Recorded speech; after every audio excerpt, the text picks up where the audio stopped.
आप सुनते आ रहे हैं बचपन से तराना हम जिंदा कौम है। हम जिंदा कौम है। अब जिंदा कौम में से हैं? पाइंदा कौम है। ठीक है। सबकी है पहचान। क्या पहचान है? हम सब का पाकिस्तान। अच्छा। ठगबाजी में हम बहुत आगे हैं। अच्छा। और भीख मांगने में हम बहुत आगे हैं। अच्छा। हमारे प्राइम मिनिस्टर साहब जिन्होंने हमको यही तालीम दी है। जब आप गारे हीरा पे जाते हैं ना तो स्टार्ट से लेके एंड तक काफ़ी जगह पे आपको पाकिस्तानी बैठे नज़र आएंगे और वो वहाँ पे सीढ़ियों के स्टेप बना रहे होते हैं। यकीन करें मेरा इतना दिल खुश हुआ, मैंने कहा यार चलें पाकिस्तानी कौम कुछ तो अच्छा काम कर रही है। अस्सलाम वालेकुम वरहमतुल्लाहि वबरकातुहू। उम्मीद करता हूँ सब खैरियत से होंगे। मैं हूँ Ziaur Rahman Riyadh Saudi Arabia से। सुबह के 5:30 हो गए हैं, अभी अंधेरा ही है बिल्कुल भी। तो मैं जा रहा हूँ ड्यूटी पे। 6 से 6 ड्यूटी होती है, जैसे कि अगर आप मेरी पहले वीडियोस देखें तो पता होगा। तो आज की वीडियो में मैं ना आप लोगों के साथ ज़िंदा कौम के कुछ कारनामे शेयर करने वाला हूँ। जी बिल्कुल, हम बचपन से सुनते आ रहे हैं ना, जो बड़े हमने तराने सुने हैं, हम जिंदा कौम हैं, हम पाइंदा कौम हैं, हम सब की है पहचान पाकिस्तान। तो ज़िंदा कौम के कुछ कारनामे हैं जो आज आप लोगों के साथ मैं शेयर करने वाला हूँ, क्योंकि कुछ ऐसे काम हैं जिसमें हम पाकिस्तानी जो है दुनिया में सबसे आगे हैं। हमारा कोई सानी नहीं है, हमसे कोई आगे जा भी नहीं सकता। तो चले फिर बाकी बातें आगे जाके करते हैं। ये जी हमारे इखलाक भाई गाड़ी के अंदर से क्लीनिंग कर रहे हैं। इखलाक भाई सुनाओ, क्या हाल है, ठीक हो? आपको एक मज़े की बात बताऊँ, ये हमारे बांग्लादेशी भाई हैं और ये इंडियन है।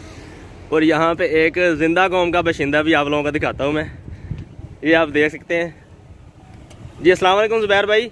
वालेकुम सलाम जी। आप सुनते आ रहे हैं बचपन से तराना हम जिंदा कौम है। हम जिंदा कौम है। अब जिंदा कौम में से हैं?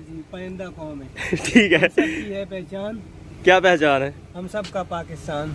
उसके बाद जो मेन पहचान है वो बताओ ना। ठग पहचान है जी हमारी। अच्छा। ठगबाजी में हम बहुत आगे हैं। अच्छा। और भीख मांगने में हम बहुत आगे हैं। अच्छा। हमारे प्राइम मिनिस्टर साहब जिन्होंने हमको यही तालीम दी है। गल बता रहा मैं पाकिस्तान भी जाना भरावा, शर्माना नहीं है। ओके ठीक है, बहुत शुक्रिया आपका जी। जी अरुण भाई, आप क्या कहेंगे जिंदा कौम के बारे में? हम पाकिस्तानी किस चीज़ में आगे हैं? झूठ बोलने में आगे हैं। उसके अलावा फ्रॉड करने में आगे हैं। फ्रॉड करने में आगे हैं और मांगने में भी आगे हैं, सबसे मांगने में भी आगे हैं। चले ठीक है, क्योंकि हम जिंदा कौम है ना।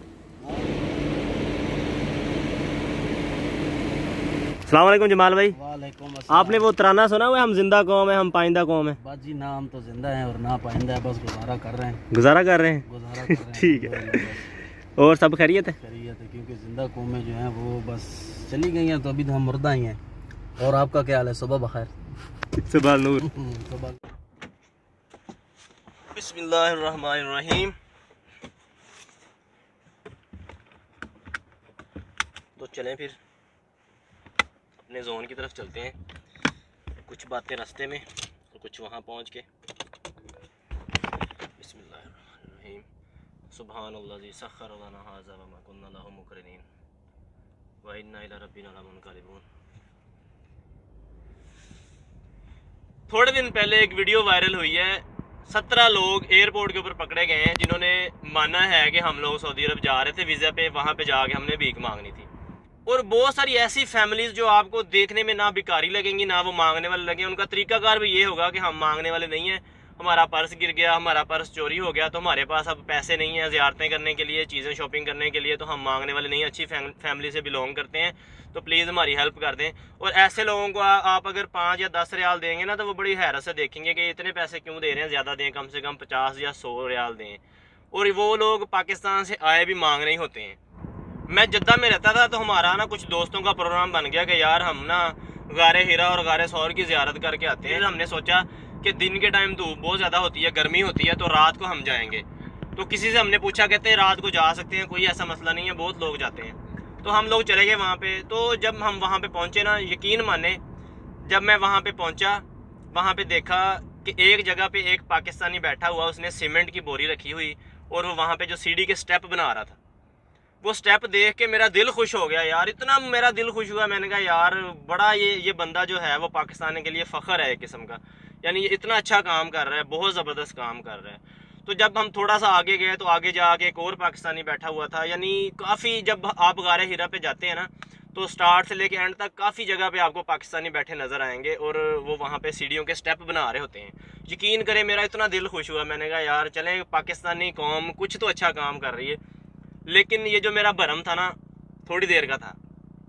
थोड़ी देर के बाद मुझे पता चला कि ये जो है, ये जो काम कर रहे हैं हकीकत में इनका ये मांगने का एक ट्रिक है।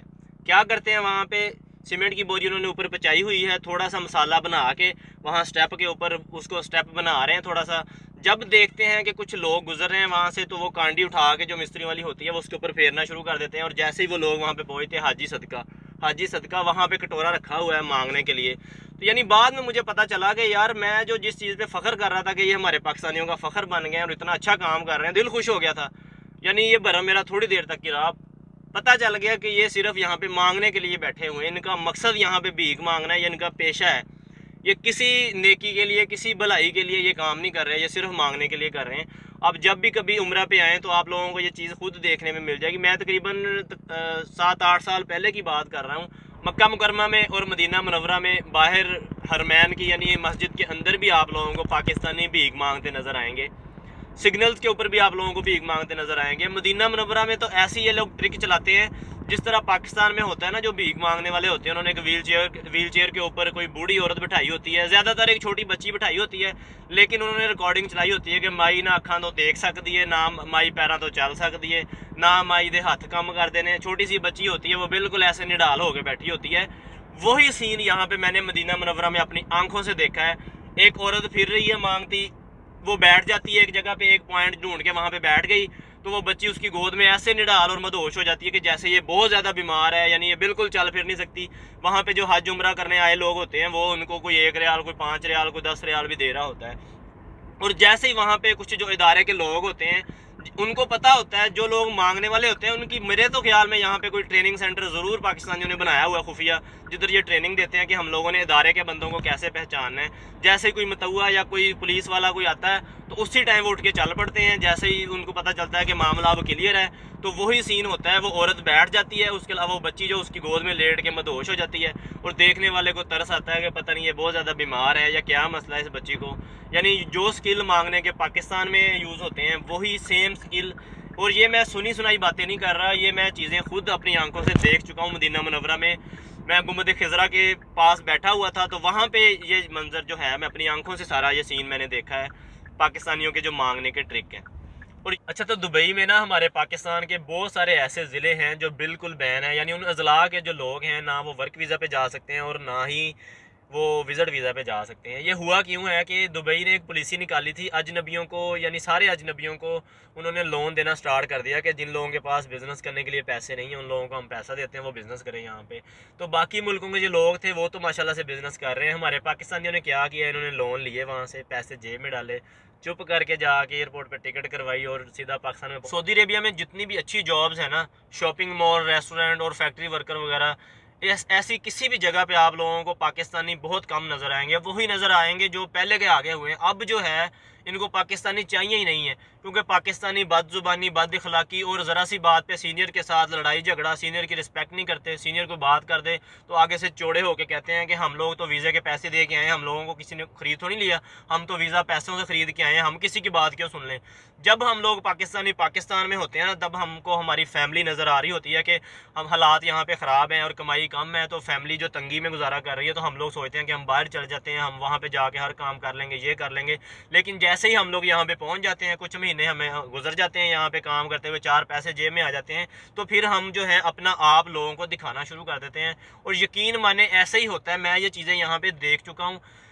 अच्छा, तो जो लोग सऊदी अरेबिया या दुबई का वीज़ा ढूंढ रहे हैं, वीज़े की तलाश में हैं, उनके लिए मेरा बहुत ही अहम मैसेज है कि फ़ेसबुक पे, व्हाट्सएप पे बहुत सारे फेक और फ्रॉड ग्रुप बने हुए हैं। इन लोगों से आपने बचना है। सबसे पहले आप जिस भी शहर से हैं, आपने अपने करीबी शहर में वहाँ पे ऑथेंटिक ओरिजिनल वीज़ा एजेंसी ढूंढनी है, उनके साथ जाके मुलाकात करनी है, उनके साथ डिटेल से बात करके, यानी रजिस्टर्ड अदारे से आपने वीज़ा लेना है। किसी चलते फिरते एजेंट के चक्करों में ना आए।